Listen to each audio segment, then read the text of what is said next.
Hey everybody, welcome to the Combo Wombo podcast. I'm your host, Mr. Gimpy, with the one, the only Chipmunk. What's up, brother? What's happening, Mike? Let's not talk about how I completely forgot I was doing the intro after I said it just a second ago. Are we recording, dude? We're recording now. The other We're 100% recording now. Podcast trope is Right, like, oh yeah, right. we had such a great conversation. You should have been there, It's but gone. we just didn't. It's It's gone. over. It's in the ether. We left it out there. Man, I'm doing great. I just found out the other day, Switch 2 finally dropped, and Yeah. I don't know. I felt like I would have felt like a disturbance in the force. I thought it was like further away for some reason. Yeah. But yeah. Disappointment has kind of flooded in for a lot of people. I did not buy it because one game does not sway me to get a console. Yeah, that's what people were saying with like, was it like Mario Kart? It was Yeah, like the Mario big Kart is the- Tadpole. Yeah. And I don't know, they're saying like by like October or something, it'll be like a new Pokemons and stuff. So Well, there's the Donkey Kong game comes out shortly as well, but it's summer. it's probably the worst launch lineup in history of They anything. had like one of the best ones too recently. with the other one, yeah. But right now it's the only like new game they have is the Mario Kart. Otherwise, it's just a bunch of ports that they couldn't support on the original Switch. I heard there's like been a bunch of weird, shady stuff going on where it's like some of the DLC and stuff people are buying is like 1 megabit files that are unlocking stuff that's already like on the, the disc or whatever. Well, Call them disc, the carts. It's a cart. It's a cartridge. Yeah. Yeah. They're saying that the cartridge Your is only floppy license drive, keys dude. now, so everything was downloaded. But who knows? Yeah, but Good for them. I don't know. I'm glad that they got like a slightly better upgrade on their hardware. Maybe they can fix a lot of the problems they've been having with like the What's Pokemons or the Zeldas. Or... Well, yeah, like frame rate wise, like a lot of the Switch games that had frame rate issues, they run better on Switch 2 is kind of the main thing. But my great on an emulator. Favorite part, I was waiting for YouTubers to do a breakdown of the console to see like the internal changes, and I don't remember which video I watched, but someone broke down the new Joy-Cons because one of the big issues with the Switch was stick drift, right? Yeah. It is the same Joy-Con, just a small different form factor. So you're gonna have stick drift again. Yeah. So eventually, dude. I don't know. We'll see. Third party controller. Buy that with that.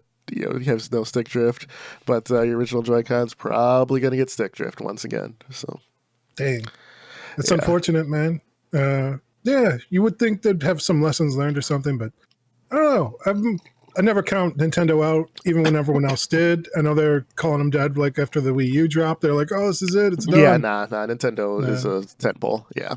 Yeah, I wanted to buy their stonks back then because they were like going for like $10 a share or something. But I just didn't have any money. Wow. Yeah, dude. Because people were like, "It's dead," because everyone went so hard on like the Wii hype, and then like they split up the stock and stuff. So like, devalued a lot of the holdings. They went down.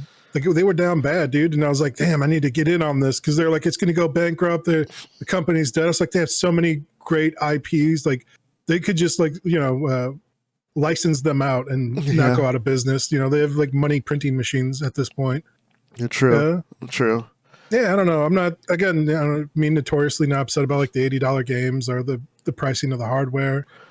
Some people are saying it was manufactured for like a lot of the places being sold out. You can still find systems in places. You maybe not find like some of the bundle packs that people were interested in, but yeah. I was at Target the other day and they just had the Switch 2 just in case. Like I saw it. Nice.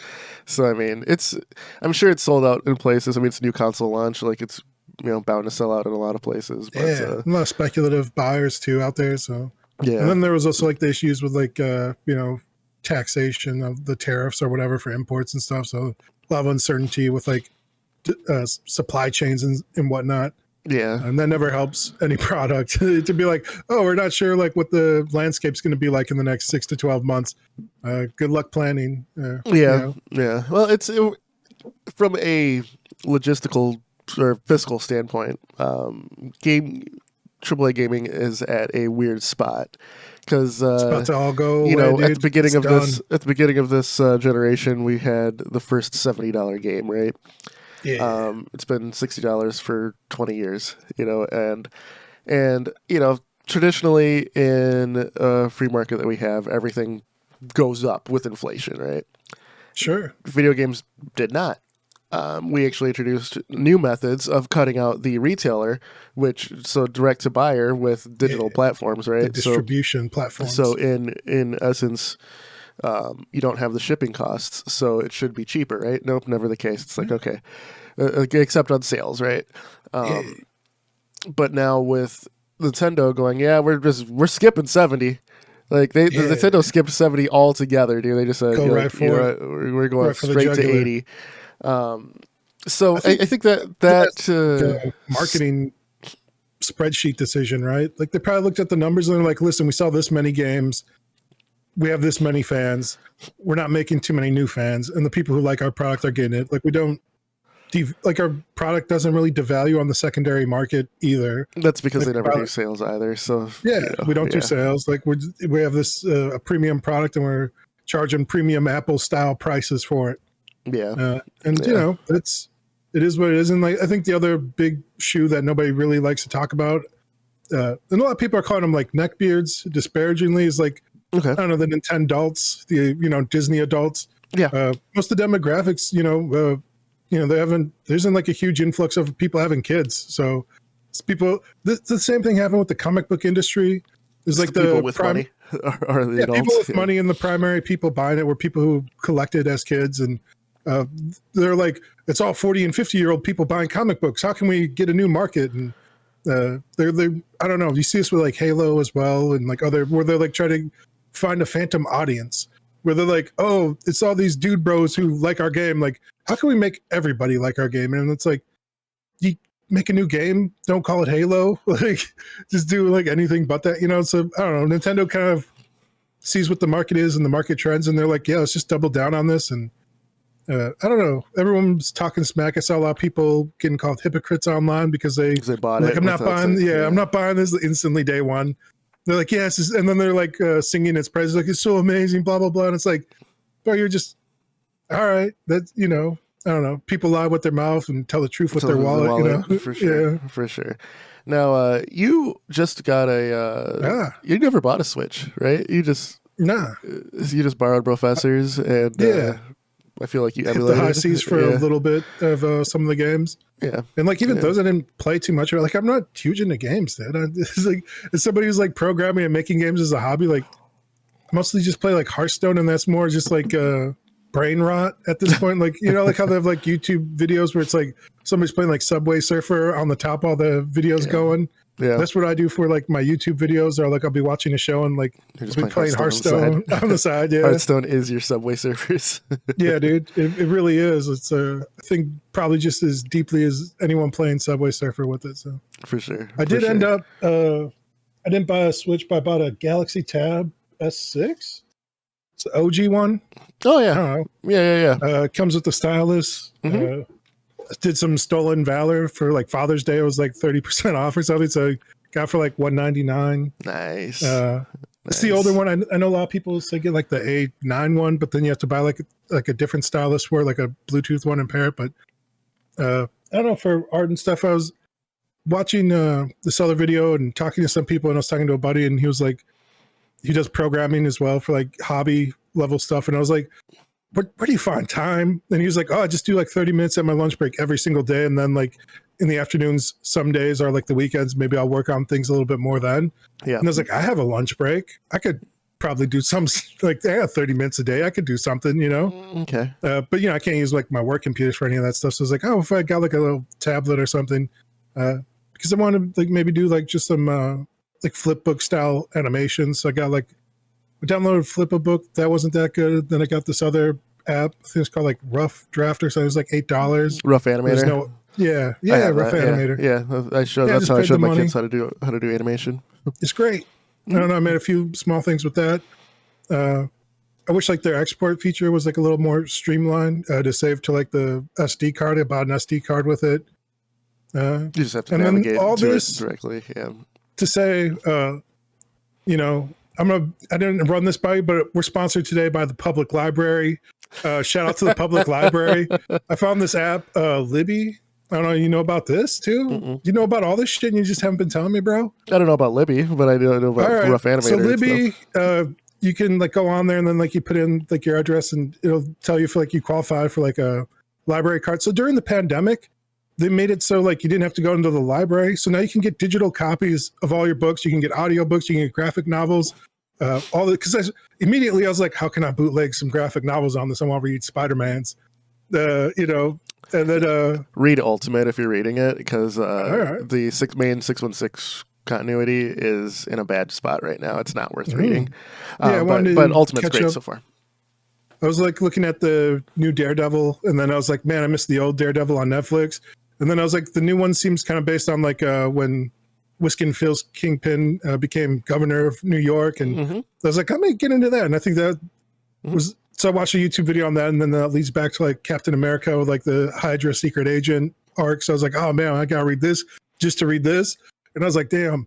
And then I was like, how can I get these on bootleg? And somebody was like, yo, let me turn you on to the public library, son. So you get Libby. And then they cross share with like Kindle, so you can like click to like read it on your Kindle and check it out. It's 10 days. I don't know. Yeah, so it's, I don't know, end of the non-sponsored to free sponsorship of the public libraries. Get you a public library card if they're in the U.S. Get you audiobooks. They got magazines. They got graphic novels on there, and you can throw it on like a tablet. It's all because of the late sadness of everything shutting down. They're like, how can we get these kids to read and get books to them? And it's great. I utilize the public library to read a lot of the MechWarrior novels. My daughter absolutely loves reading, so we go to the library like once a week. Even imagine if you had a tablet, bro. Yeah, I mean, we have a tablet, but now you can throw Libby on there, bro. Physical. I'm a big physical media guy, right? So having the physical book is nicer. Like I'll read digital stuff too, right? Sometimes it's the only option. Sometimes it's the most convenient. Yeah, but. Yeah, Webtoon's got an app on there too. That's free. Just something about just having a book in your hand, man. Like, yeah, that's fair enough. I don't know. I've been fighting the urge to like buy more stuff. So there's like a few different like books here. Like I wanted to read like Franz Kafka's work, The Trial, and then I was like, I looked and he's like, they have all of his works for like $50, and I was like, I already donated all my books. I had like 5 bookshelves, and I was like, I don't need more fucking books, dude. I'm good on that, dude. Like, I don't know. Like, and then I thought about going to the public library, but the library downtown here is kind of dicey. It's nice. It's a really nice library, but it's like, I don't know if I want to like the nicest library in the state, honestly. It's probably one of the top ones in the world, honestly. Aside from like maybe New York or the Library of Congress or something. Right. There's a few in Japan. It's a nice ass library. It's a castle. But the amount of homeless. Dude. I don't know if they're still in there or like what they're doing. Because I don't know. I went there a while back and it was fine. It was chill. I was basically like the only person in there. I was like, what the heck? I found it better during the school year because you have like small children going there too. Oh, okay, yeah. So it's they have that kind of like sectioned off too. Yeah, they have like a little spiral tower just for like children's stuff, and that's always cool. Yeah. And then if you go up to like the other side, to the top, there's like a huge enclave of stuff. I found like Zen and the Art of Motorcycle Maintenance in there, and they had like all the books. Turns out libraries have all the books, especially big ones. Man. They also do 3D printing now. Like a lot of like, if you want to 3D print a small thing that takes it's like a maximum. I think our library is like a 2-3 hour print or something. You can go and do it. Shout out to Intoxicated Fable, who used to dedicate his time at the library to show people how to 3D print. So, he's out here. He's out here just spreading the word. He's out there, man. 3D printing. We're out here, free advertisements for the libraries, dude. Exactly. I don't know. I played around a little bit with the graphic rough draft animator for the Galaxy Tab. Mm-hmm. It's good. I don't know. I like it. I didn't realize the pen was like pressure sensitive. So I started messing around. I was like, okay, dang, I got a little pressure sensitivity on this. It's not as good as like my professional setup for like the PC, but that's obvious because there's like a standalone monitor that's like $600 I bought. Even though I bought it like 8 years ago, it's still like way better. But this is actually really nice. Like Yeah, I was surprised at how good Yeah, the text especially comes. consumer grade stuff, right? Right, just Yeah, like not it's not meant not for a artists. prosumer, Like, not yeah, a yeah, exactly, professional level. Like it's exactly. just Yeah, like I find the tablets like typically do decent build quality. yeah, it's So heavy. It's got yeah, some weight nothing. to it. Yeah, nothing wrong with it, man. Glad you Yeah, discovering yeah. life. So I'm just to start doing like little animations there. I started writing out like some small scripts. Cool. I was basically like just gonna lift red versus blue. I was like, let me just steal these characters and There you go. do that because I don't know, machinima seems way easier. Especially if you have somebody with like a mask or anything on where you don't have to do Yeah, you just have to facial. move the head a little bit. Yeah, Yeah, for sure, for sure. Or yeah, make like a little like audio thing. I mean, it's easy. yeah. And I've been like doing like little scratch animations at work, like on Cool, some paper. cool. And I was like, yeah, just do like 30 minutes a day and help kill the day a little bit and feel a little Definitely, better man. about myself. We'll see. And like, just kind of an entry level, you know, tablet. I might get something nicer if it's something I stick with or I'm interested in. Hmm. If not, I'll probably just end up giving this one to like the nephews. I'll be like, I'm good Yeah, on that. yeah, right. So it's time for my oldest kid, my daughter, to get a PC. So this summer decided to do a mini PC build for her, and It's like a Jedi. she's They have to build their own lightsaber. yeah, yep. I had to build my own PC when I was a kid, so just passing that along. But she's 6. I'm sorry, she's 8. My son's 6, and I was kind of sourcing parts. I'm like, God damn, these parts are expensive right now, Yeah, bro. Everything's But expensive, dude. also, I don't need to like make her a top of the line gaming It's not PC these or got anything more like that. expensive. It's our Yeah, dollar got less valuable. Like purchasing and power way down.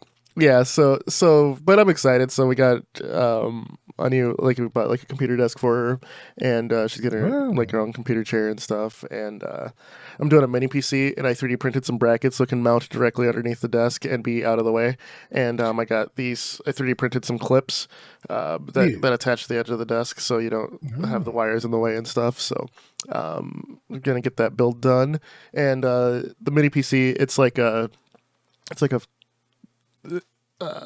sheath kind of a thing. So the motherboard is like flat, stays on the bottom, and then you kind of stack everything on top, and then you yeah. just slide the case over it. So it's like a Lego Connect Oh, piece. So it's pretty cool actually. So as nice. far as like graphical horsepower and stuff, I'm probably gonna aim like the 2060 era graphics cards. Maybe I'll go AMD Yeah. just because it seems to have better support on the mini PC market. I also thought about going Mm, just APU just to not yeah. deal with the graphics card. But growing up, the reason why I have such prowess with computers is because I always had lower end hardware for most of my life growing up. Right, I was getting Oh, games to yeah. work on lower end hardware forever. So Shout out to then Windows 3.1. exactly right, right. So then when I remember when I did 2 major upgrades in my life as a kid. So one was Yeah. going from running Doom and other DOS games, the old Sierra adventure games, to about in '98 when we upgraded to Windows 98, getting Quake 2, like 3D graphic accelerated games running and running well. So that Yeah. was huge. And then it was from '98 till 2004 where I was using a Pentium 3 500 megahertz with what, like 500 megabytes of RAM or something like that. I can't remember the RAM amount, but I remember that Pentium 3 for sure. I was running that all the way to 2004, running games at like potato quality, but getting them to run right. Yeah. Uh, so 2004, Doom 3 was on the horizon. The first PC game we ever owned was Doom. So my dad is like, all right, Doom. Doom 3, we're going to build a new computer for it. So, we did AMD Bulldozer architecture thing, which notoriously was not as good as advertised. We built that computer just to run Doom 3 on Ultra and the highest that you could ever run it. So, Sheesh. I went from rags to riches there. But I remember just because, around that time, like personally, my dad was laid off of work too, so he just. Dang. But it was Doom, right? So my dad was doing he was doing Just playing comedy on Doom the all day. side. So my dad was going to nightclubs doing comedy, and people like were paying him to do comedy, and then he kind of networked, and then was traveling all around the state and did a radio show for a bit. So he had to like weird odd jobs, but like outside of like our personal bills being paid, he would always just like skirt money to the side. So then when it was time for Doom, we upgraded our computer the next week from when Doom 3 was released. So and then he got me to take the day off of school too. I remember that was in high school, and it was nice, dude.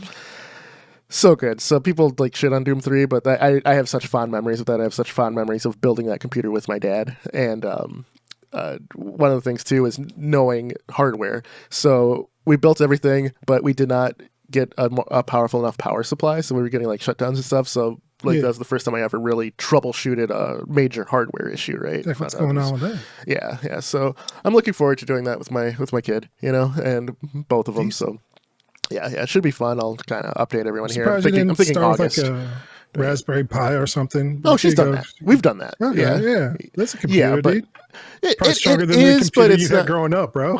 Yeah, probably is actually. But I bought a flip phone because its processing power was insane, dude. I was like looking at the specs on this thing. I was like, yeah, why is this flip phone so strong? And I was like, this is like the weakest hardware they can put out. And it was like, $20. And I was like, this is like way better than any computer I ever had back in the day. I was like, I don't know. It's weird. It's weird that we have so much power in such small chipsets now. That's all I had to say about it. It's crazy. It's crazy.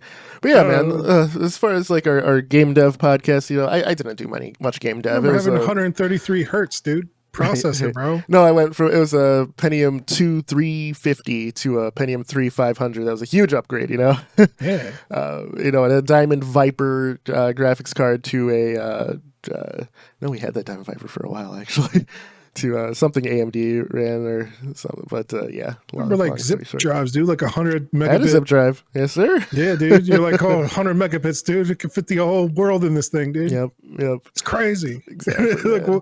I remember going from 28K to 56K and thinking, this is the future. This is so much faster. Yeah, I'm here now, dude. They can't stop us. But yeah, man. As far as our video game podcast, this week was major, like last day of school, a bunch of last day parties, stuff like that. So the only thing I did with the game was I literally opened it and just ran it for a bit. I didn't really do anything. I just wanted to see where I was.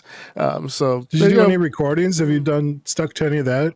Because last time I showed you all these different videos I had of stuff I'd worked on. You're like, yeah, that's a good idea. I need to start recording. I did it that once. I'm doing it more than I've ever done it. I got to do it again. I got to do it again. 100% more.